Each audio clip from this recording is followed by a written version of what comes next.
السلام عليكم، أهلا وسهلا بكم في فيديو جديد على قناة أعرف ماركتينج.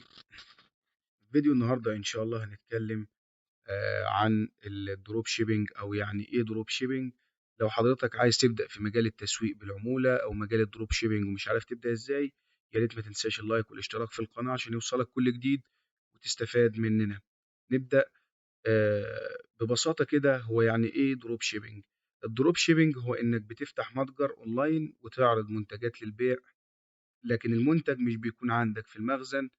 لما عميل مثلا بيشتري منك، انت بتطلب المنتج من مورد او شركة، وهي اللي بتشحنه او هي اللي بتتكفل بشحن المنتج والتواصل مع العميل مباشرة باسمك انت دورك بيكون في مجال الدروب شيبينج ده انك بتعرض المنتج وبتسوق للمنتج وبتجذب العميل او كأنك بتمثل خدمة عملاء للمورد او الشركة اللي بتشتغل معاها، والمورد هو اللي بيتولى بعد كده التخزين والتغليف وبعد كده الشحن وتحصيل المبلغ من العميل.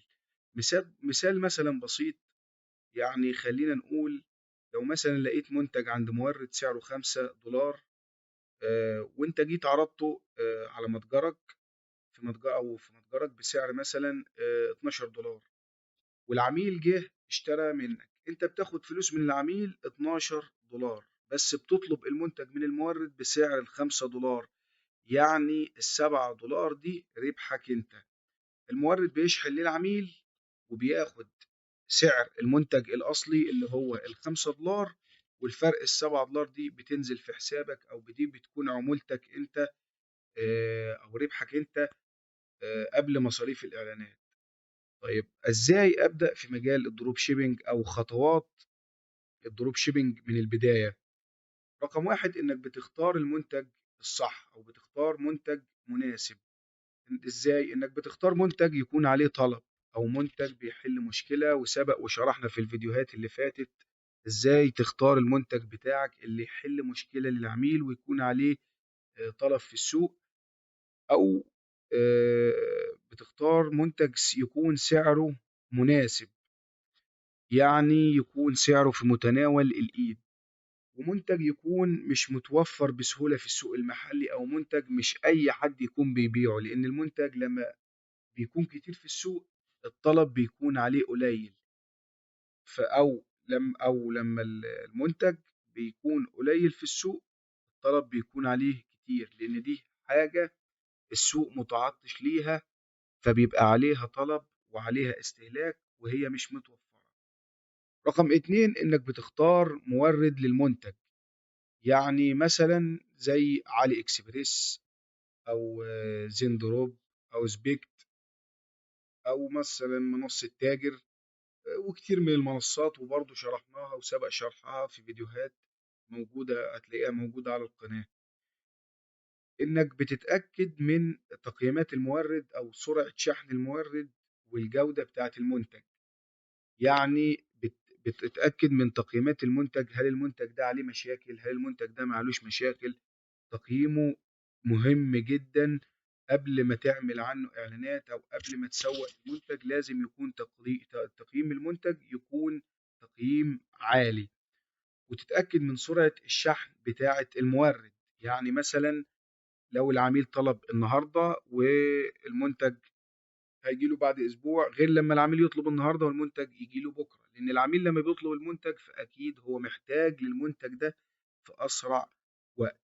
جودة المنتج، ان تكون جودة المنتج جودة حاجة نظيفة، يعني تكون حاجة خامات محترمة، سواء كانت لبس او ملابس او الكترونيات او غيرها. تكون جودة المنتج عامة جودة عالية، ما تكونش جودة رديئة علشان بعد كده ما يسبب لكش مشاكل. رقم ثلاثة، انك بتعمل متجر الكتروني خاص بيك، ودي مهمة جدا جدا ان يكون عندك متجر الكتروني علشان تعرف تسوق من خلاله المنتج، بدل ما تاخد كل منتج او رابط كل منتج وتسوق له مفرد او لوحديه. لا، انت بتجمع المنتجات دي سواء شغال على منصة او اتنين او تلاتة عندك في المتجر في مكان واحد، العميل هو اللي بيختار.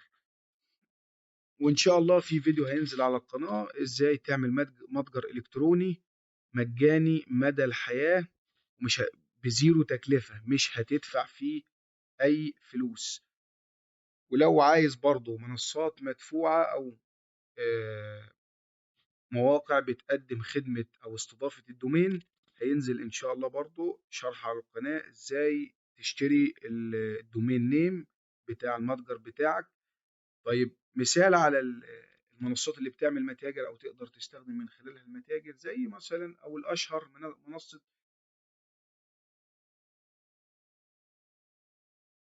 شوبيفاي، أو منصة آه، أي منصة أو أي منصة متاجر جاهزة زي وايلت. ان شاء الله هينزل عليها شرح، دي ان شاء الله هننزل عليها ازاي، هننزل شرح ازاي آه تعمل متجر الكتروني من الصفر مجاني مدى الحياة. رقم 4 طبعا انك بعد ما بتعمل المتجر الخاص بيك.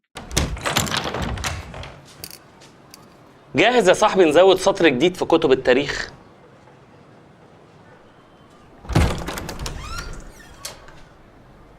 امال النونو فين؟ لا والله يا ابني مش موجود. نقول له مين لما يجي؟ يا جدعان بلاش غباوه بقى يا جدعان بقى. بترفع المنتج بتاعك على المتجر، وبتضيف صور واضحة للمنتج، وتضيف وصف يكون مقنع، أو لما العميل يقرأ وصف المنتج يحس فعلا إن المنتج ده هيحل له المشكلة بتاعته. وتضيف برضو مميزات المنتج ده إيه ميزته، آه هيحل لك مشكلة إيه، وهكذا. ده بيعلي معاك احتمال إن العميل يشتري أول ما يشوف المنتج أو يقرأ مميزات المنتج. وبتضيف سعر بيع المنتج، يعني طبعا دي حاجة معروفة إن أنت بتضيف سعر المنتج. رقم 5 ودي الأهم، التسويق للمنتج. لو ما فيش تسويق للمنتج أو ما فيش تسويق صح للمنتج مش هيبقى فيه مبيعات. طيب إزاي أسوق للمنتج بتاعي؟ التسويق للمنتج أو تسويق للمنتجات ليه مجالات أو ليه طرق كتيرة جدا، أهمها زي مثلا إعلانات فيسبوك. اخويا بالله عليك ما تزعلش، والله العظيم هي دلوقتي في مكان احسن من اللي احنا فيه دلوقتي. ستهم انا هاخد اي مكان نفك فيه. الممولة، ودي هينزل عليها شرح إن شاء الله على القناة، إزاي تعمل حملة إعلانية ممولة على فيسبوك وتتابع أداء الحملة. وفي برضو إعلانات تيك توك، أنت تقدر تعمل إعلانات على تيك توك للمنتج بتاعك. وممكن برضو تنزل محتوى يكون محتوى شورتس على سواء يوتيوب أو تيك توك. وإنك عن طريق وسائل التواصل الاجتماعي أو السوشيال ميديا تقدر تسوق للمنتج بتاعك على أي منصة، فيسبوك، انستجرام، يوتيوب، تيك توك. المنصات دي كلها تقدر تسوق عليها للمنتج بتاعك. نخش في مميزات الدروب شيبينج.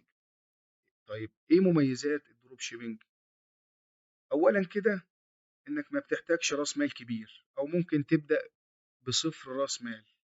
إنك ممكن تبتدي حتى لو ما معكش فلوس، تقدر تبتدي على طول في مجال الدروب شيبينج.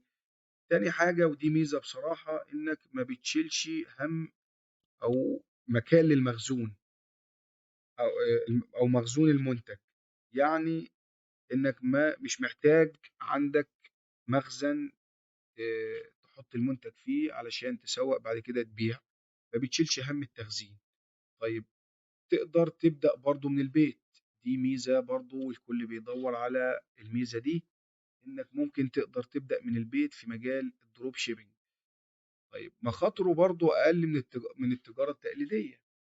أنت ممكن تبدأ بدون أي رأس مال، طبعا مش هيبقى فيه خسائر زي التجارة التقليدية أو التجارة العادية، إنك ممكن تحط فلوس أو تتاجر بفلوس في التجارة العادية، أو تجيب منتج عادي في التجارة تجيب كمية والمنتج ما يطلعش معاك، فبالتالي هتخسر كتير.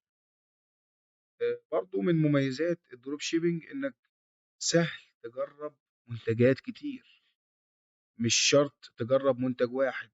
ودي برضو لازم تعملها أو تجربها، إنك بتجرب منتجات كتير، وبعد كده بتحدد بناء على التجارب دي ايه المنتج اللي عمل مبيعات كتيرة معاك او عمل ارباح، بالتالي بتركز على المنتج ده بس.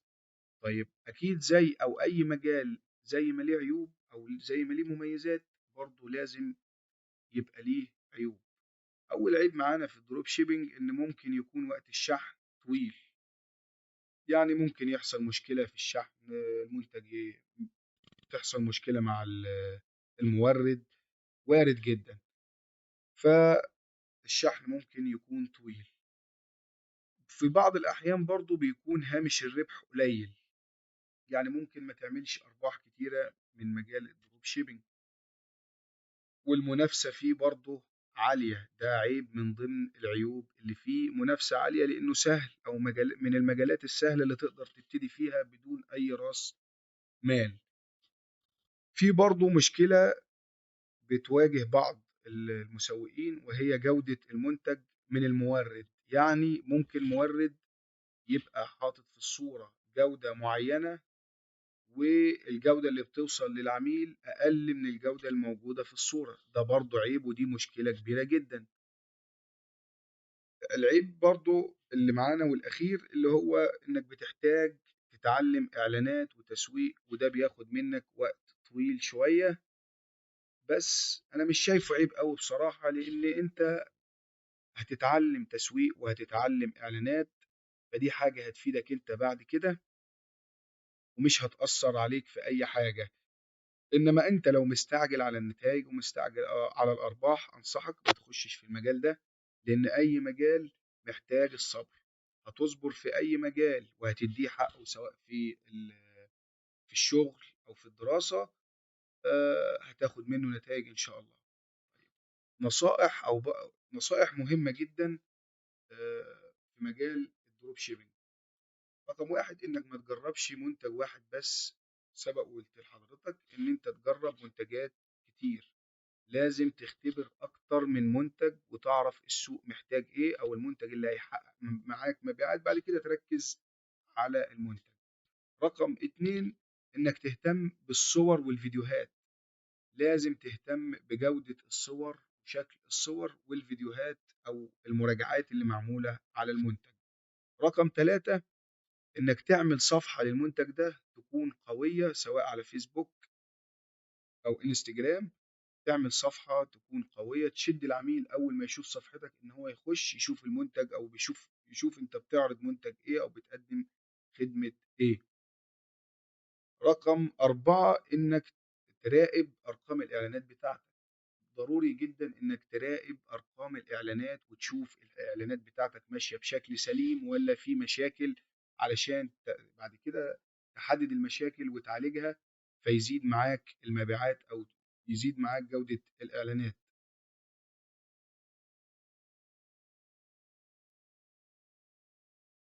رقم خمسة، إنك تركز على حل مشكلة حقيقية للعميل، ودي هنقولها في الفيديوهات وهنفضل نقولها. إنك تركز على منتج يكون بيحل مشكلة للعميل. يعني العميل داخل يشتري منتج معين علشان عنده مشكلة في الحتة دي، فعايز المنتج يحلها له. آخر حاجة معانا إنك تهتم بخدمة العملاء. يعني إيه تهتم بخدمة العملاء؟ تهتم بخدمة العملاء إزاي؟ إنك مثلا لما العميل يبعت لك رسالة أو يسأل على سعر أو تفاصيل معينة في المنتج، ما تردش عليه بعد 5 6 ساعات. لا، دي مشكلة. العميل كده هيزهق، ومش هيرضى يتواصل معاك أو مش هيرضى يشتري من الأساس. لازم تهتم بخدمة العملاء. لما العميل يسأل عن حاجة ترد عليه في نفس الوقت. طيب، الدروب شيبينج ده مناسب للمبتدئين ولا لا؟ الدروب شيبينج مجال مناسب جدا للمبتدئين، لكن فلوسه مش سهلة، لأنه محتاج إنك تتعلم وتجرب وتصبر وتختبر منتجات كتير وتفهم السوق. لو فهمت السوق هتنزل بمنتج هيكسر الدنيا معاك في السوق، وهتعرف تعمل منه مبيعات، وهتعرف تعمل منه بعد كده أرباح. اللي بينجح في مجال الدروب شيبينج هو اللي بيتعامل معاه كبزنس مش تجربة سريعة. يعني إنك تاخد مجال الدروب شيبينج ده كأنه المشروع بتاعك، أو هو هيبقى مصدر دخلك إن شاء الله مستقبلا. فلما بتهتم بمجال الدروب شيبينج وبتدرس وبتفهم السوق، صدقني هتوصل وهتعمل مبيعات جبارة. وبس كده، بكده نكون وصلنا لنهاية حلقتنا النهاردة، ويا رب تكونوا استفدتوا. وما تنساش اللايك والاشتراك في القناة، ولو عندك أي سؤال سيبه لنا في التعليقات وإن شاء الله هنرد عليكم. والسلام عليكم.